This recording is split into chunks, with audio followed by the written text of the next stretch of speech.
toutes et à tous pour cette guidance sentimentale du mois de février 2026. J'espère que tout le monde se porte bien et que vous êtes toutes et tous prêts à recevoir les messages de vos guides pour ce mois, placés sous le signe de l'amour. Alors pour les personnes ne me connaissant pas, je ne suis Arwen de la chaîne Arcane Cosmique et on se retrouve donc aujourd'hui pour explorer les énergies qui vont traverser ton cœur durant les prochaines semaines. Alors bien entendu, il ne faut pas oublier que c'est une guidance générale, donc prends uniquement ce qui résonne avec ton histoire. Bien entendu, j'ai mis à disposition les timecodes dans la description afin d'accéder directement à ton signe. Et il y a également les références des jeux, en sachant que j'utilise prioritairement, bien entendu, un tarot. Pour cette fois-ci, ce sera le Gilded Tarot Royal. Et il y a 3 oracles. L'oracle du Sacré-Cœur de Dorine Gilbert, les anges de l'amour de Dorine Virtue et l'oracle coup de cœur d'Amandine Bouquet. Bien entendu, toutes les références sont en description. Allez, on est parti!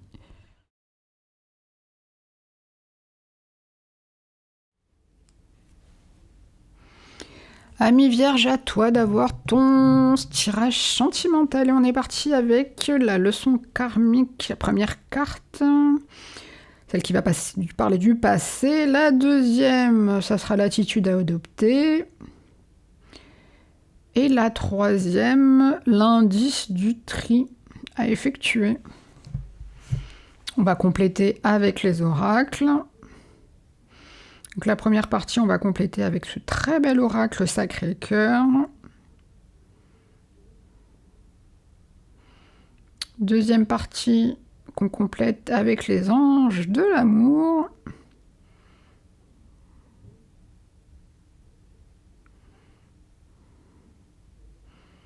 Et troisième partie avec 2 cartes de l'oracle coup de cœur. Je vérifie des fois, voilà, c'est ce que je me disais. Je sentais qu'elles étaient collées. Allez, on est parti pour la leçon karmique avec le 3 d'épée. Oufoufou. Ok. Et l'attraction et attirance. Ça commence chaud, chaud, chaud. Alors... Bien entendu, dès que je le peux, j'explique un peu ne serait-ce que les notions de signification des tarots, notamment les oracles. Il y en a beaucoup qu'on utilise, la plupart d'entre nous, au niveau de la cartomancie, mais le tarot, c'est quand même assez régulier. C'est toujours intéressant d'avoir un peu de pédagogie, parce que quand on comprend les cartes, on comprend mieux les guidances. Alors, on commence avec ce fameux 3 d'épée. Bon, je pense que... La vision, elle parle d'elle-même, hein. C'est une carte de douleur, notamment au niveau du cœur. Bon, ça tombe bien, on parle de sentiments. Bon, ça peut être une douleur au niveau de la séparation. Ça peut être aussi une vérité qui pique, hein, tout simplement. Alors, ça symbolise bien entendu une blessure. Mais je pense que on pourrait comprendre aussi que c'est important de percer l'abcès de ces fameuses illusions mentales, parce que là on est dans l'épée, hein, c'est tout ce qui est mental. Mais il y a toujours, voilà, c'est pas des cartes des fois quand elles sont comme ça, un peu négatives, c'est pas forcément pour nous faire du mal, en fait c'est pour nous réveiller. Et elle est associée à cette très belle carte d'attraction et d'attirance pour l'oracle Sacré-Cœur. Alors en fait elle parle d'elle-même, pareil, hein, on voit que c'est une carte qui nous aimante. Il peut y avoir un magnétisme irrésistible qui nous pousse vers soit quelqu'un, soit vers quelque chose. Hein.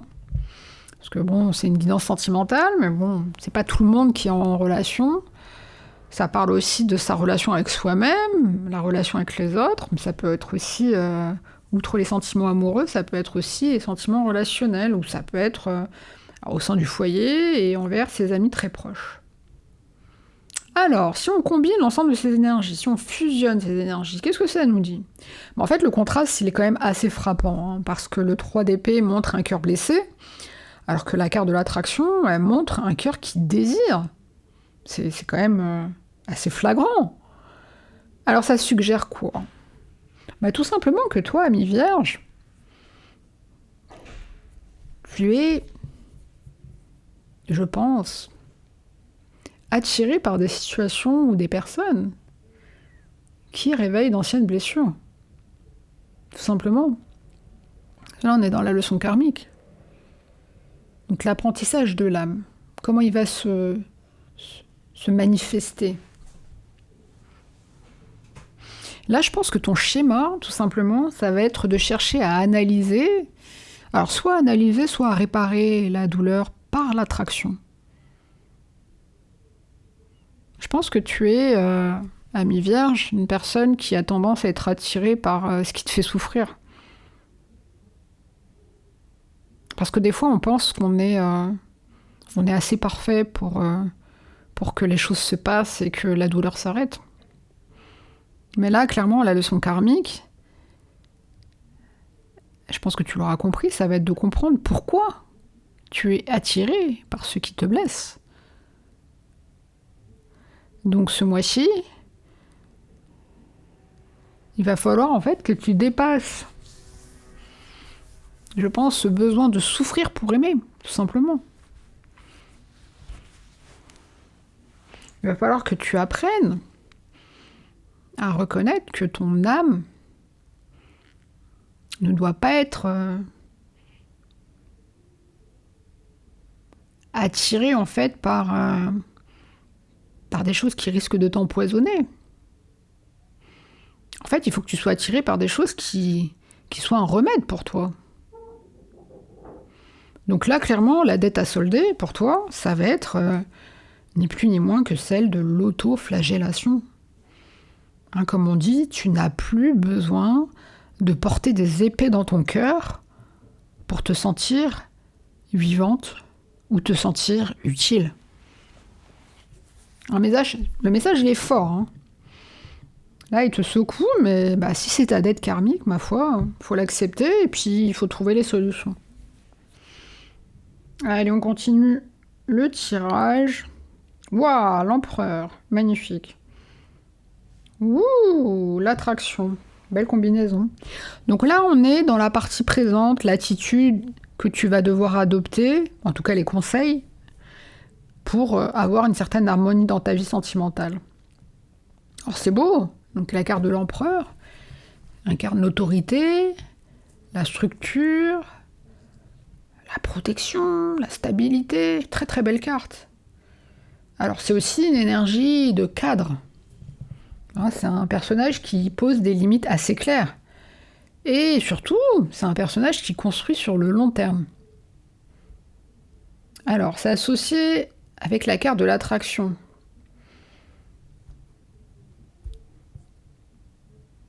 Alors, c'est une carte, comment on dit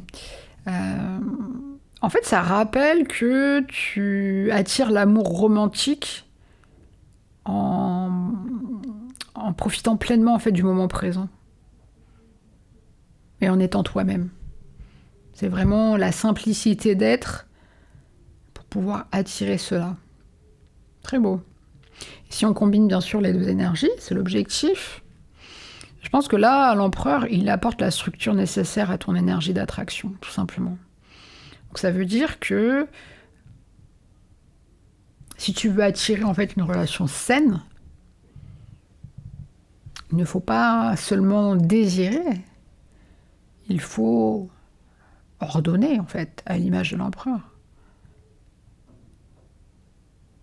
Donc là, dans cette combinaison, en fait, l'attraction, en fait, elle va devenir une force stable. Et le chaos émotionnel, c'est terminé. En tout cas, c'est ce que ça indique. Alors, quelles sont les actions qu'il va falloir que tu mettes en place pour attirer l'harmonie ? Comment tu peux canaliser cela ? Tout simplement, à l'image de l'empereur, en devenant le maître ou la maîtresse de ton propre territoire affectif, tout simplement. Alors, tu as deux actions, l'intérieur et l'extérieur. Donc, au niveau intérieur, il faut tout simplement que tu adoptes la posture de l'empereur. C'est-à-dire que tu vas devoir définir tes règles du jeu, à savoir qu'il ne faut pas que tu laisses l'attraction te faire perdre ton sens critique ou ta façon d'être organisé. Et ton action extérieure, ni plus ni moins que de poser des limites fermes. En fait, l'harmonie, elle ne pourra venir à toi que lorsque tu montreras que tu es une personne stable et sécurisante. Les personnes, en fait, elles vont pas t'aimer pour ton dévouement, mais elles vont t'aimer pour ta force. À l'image de l'empereur. En fait, tu vas attirer une personne qui respecte ton trône. Mais il faut que tu aies l'attitude pour. Et là, en l'occurrence, c'est d'être magnétique par le simple fait que tu sois ancré et que tu saches exactement ce que tu vaux. C'est fort, hein? Là, il y a une attitude à travailler.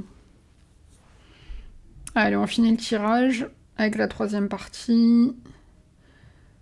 Waouh, on a la lune.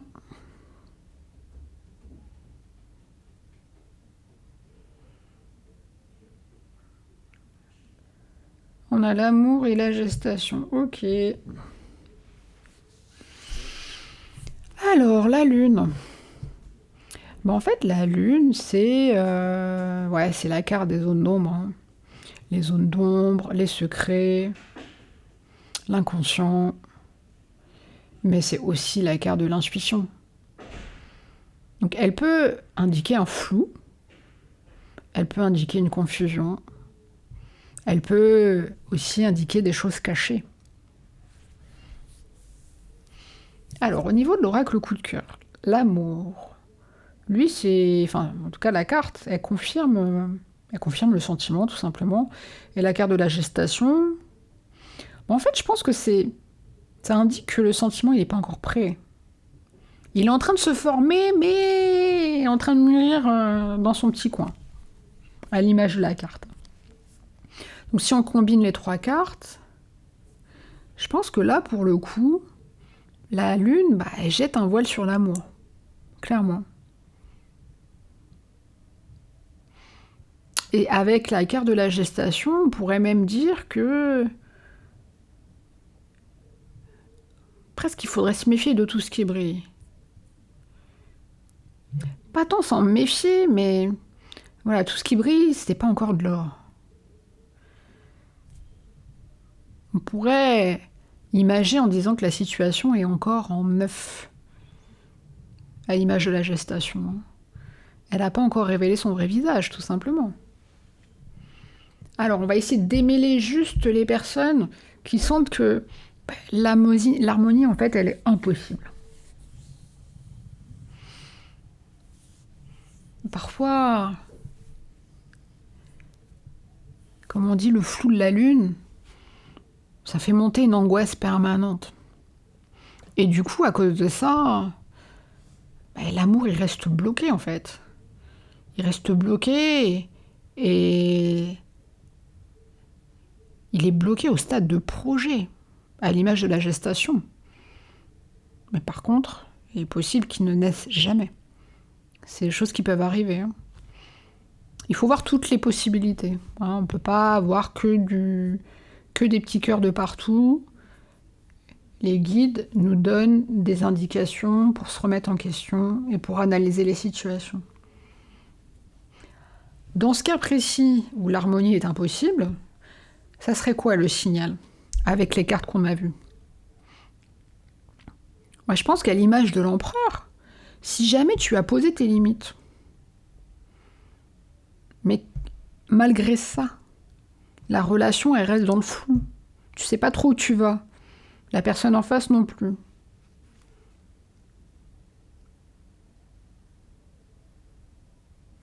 Éventuellement, s'il y a des secrets, s'il y a des non-dits, à l'image de la lune, dans ce cas précis, le tri est nécessaire. Alors, quelle action mener, ami vierge? Je pense qu'il faut que tu surveilles le temps de gestation. Comme on dit, si l'amour ne se concrétise jamais par des actes réels, à l'image de la Lune, c'est-à-dire que si c'est toujours une petite promesse cachée, tu vois, bah là, clairement, pose-toi la question de partir. En tout cas, du timing pour partir. En fait, clairement, pour être cash, comme on dit, le tri se fait là où l'illusion remplace la réalité. S'il n'y a rien de concret, c'est que de l'illusion, rien ne se passe, les choses sont en place, mais rien ne se passe, pose-toi la question.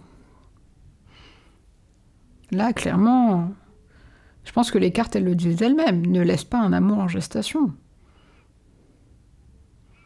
Parce qu'il va te hanter. Il va même hanter tes nuits, c'est-à-dire que tu vas avoir du mal à dormir.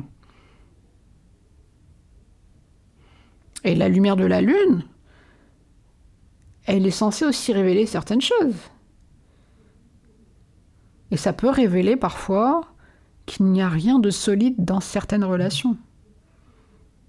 Et c'est là que tu peux prendre la posture de l'empereur en utilisant sa rigueur, tout simplement pour clore le chapitre. Parce que des fois, malheureusement, c'est nécessaire. Alors là, clairement, ami Vierge, on voit qu'il y a des blessures. Mais l'ensemble du tirage montre qu'il faut que tu passes de la blessure à la souveraineté, à l'image de l'empereur. Alors il te faudra de la patience et que tu fasses la lumière sur l'ensemble des ombres qu'il y a dans tes relations. Donc j'espère que les messages à travers les cartes que les guides nous fournissent t'aideront à te poser les bonnes questions et à trouver les solutions pour te remettre dans le droit chemin qui te mènera vers l'équilibre sentimental, ami Vierge.